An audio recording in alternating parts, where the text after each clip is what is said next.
He is my biggest role model in life, of bravery, of love to God, of following a destiny that is just destined. When we speak about Hare Krishna in the modern world, we cannot separate it from the life of this very courageous man, A.C. Bhaktivedanta Swami Prabhupada, the founder of the Hare Krishna movement. His journey is as inspiring as the mantra itself. He was born in 1896 in Calcutta, India, into a deeply spiritual family. His parents raised him with devotion to Krishna from the very beginning. Even as a small child, he would organize little festivals or worship and join in temple kirtans. As he grew older, he studied philosophy in English, and in the 1920s, he met his spiritual master, Bhaktisiddhanta Saraswati Thakura. This teacher asked him to spread the teachings of Krishna consciousness in the English language so that the whole world could benefit. At the time, India was under colonial rule, and most people couldn't imagine spreading bhakti culture outside of India. But that seed was planted in his heart.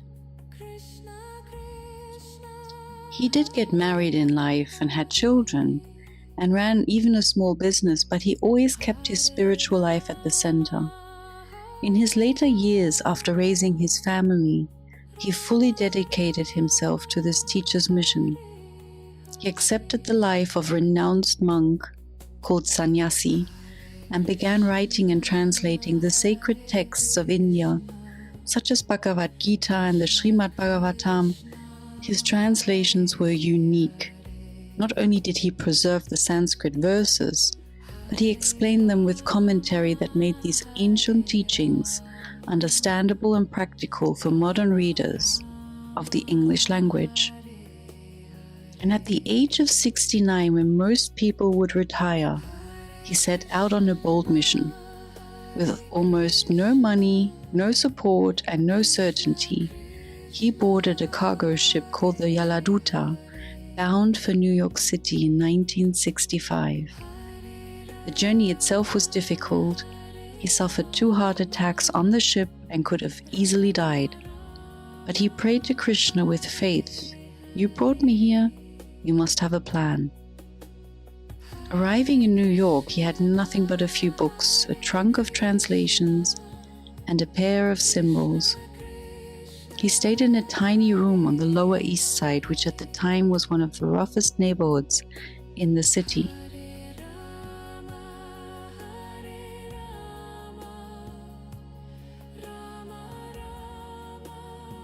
In 1966, he began to teach. He sat in Tompkins Square Park under a tree, chanting the Hare Krishna mantra. Slowly, people gathered. They were young seekers of the 1960s, artists, musicians, students searching for peace, freedom, and love. What struck them was not only the chant, but Prabhupada himself, his humility, his wisdom, his joy. He was gentle, yet utterly determined. Many described simply being in his presence as transformative. And in that year, he formally registered ISKCON, the International Society for Krishna Consciousness. From one small storefront temple on 2nd Avenue, the movement began to grow. In the next 11 years, Prabhupada traveled the globe 14 times. He established over 100 temples, wrote and translated over 60 books, and inspired thousands of disciples. His books, especially Bhagavad Gita as it is, became cornerstones of modern yoga and spiritual study. He emphasized that chanting was not meant only for monks or Indians, but for everyone. One of his most famous contributions was prasadam distribution, feeding the public with sanctified vegetarian food. He believed that by simply tasting food that was already offered to God, people could begin their spiritual journey. And today, ISKCON's Food for Life program feeds millions worldwide. What made him remarkable was not just what he accomplished, but how he lived. He slept only a few hours each night, rising at 2 a.m. to chant and write. He carried no personal possessions beyond his books, beads, and clothes. He showed compassion to everyone, whether scholar, politician, or homeless person. And he constantly pointed away from himself, saying, "I am not the doer. I am only the servant of my Guru and my Krishna." In 1977, at the age of 81, Prabhupada left this world in the holy city of Vrindavan, India, the birthplace of Krishna devotion.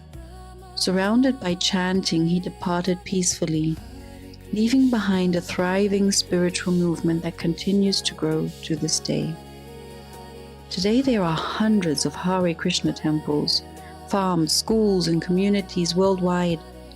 Millions of people chant the Hare Krishna mantra daily. His books have been translated into over 80 languages.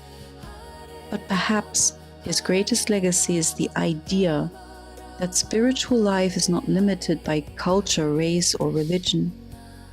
Anyone, anywhere can chant Hare Krishna and experience the joy of connection with the divine.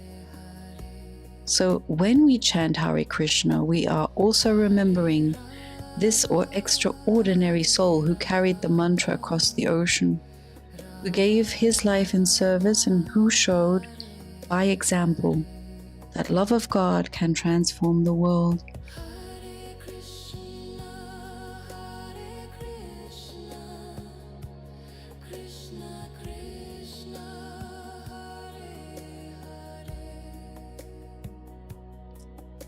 So what is Hare Krishna? It is a song of the soul.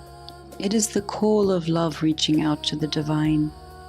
It is a practice that transforms the ordinary into sacred.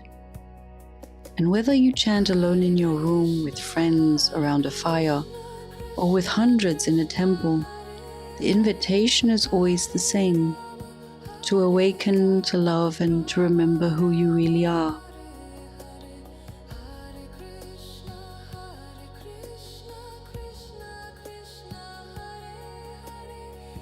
There was a moment where I tried this mantra with deep devotion, and it's so easy. It's Hare Krishna, Krishna Krishna, Hare Hare, Hare Rama, Rama Rama, Hare Hare.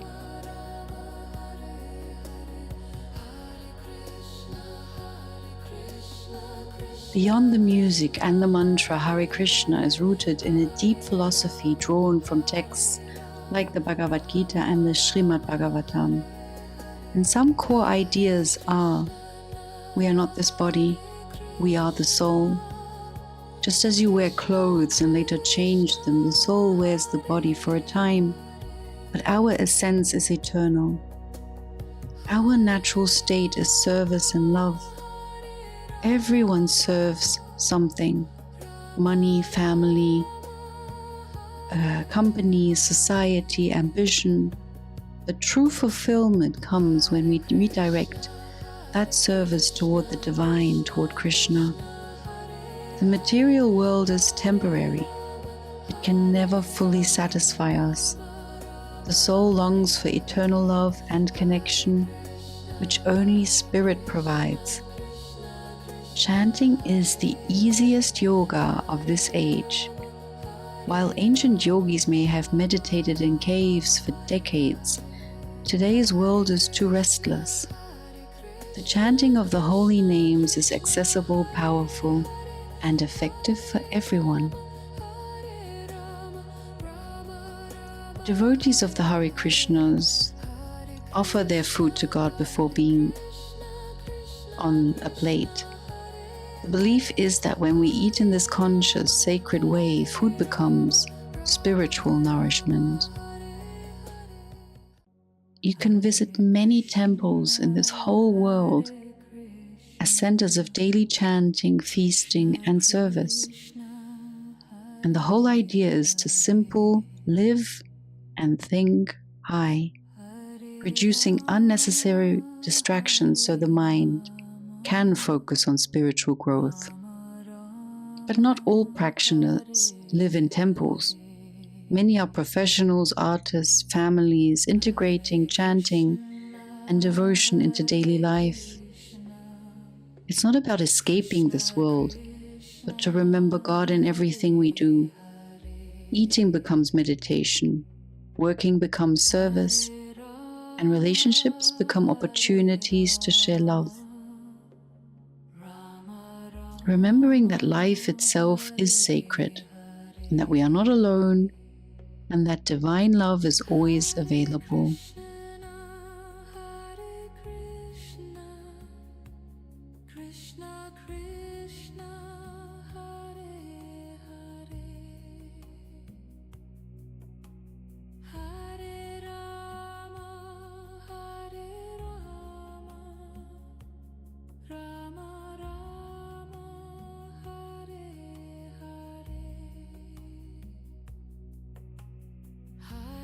Krishna, Hare Krishna, Krishna Krishna.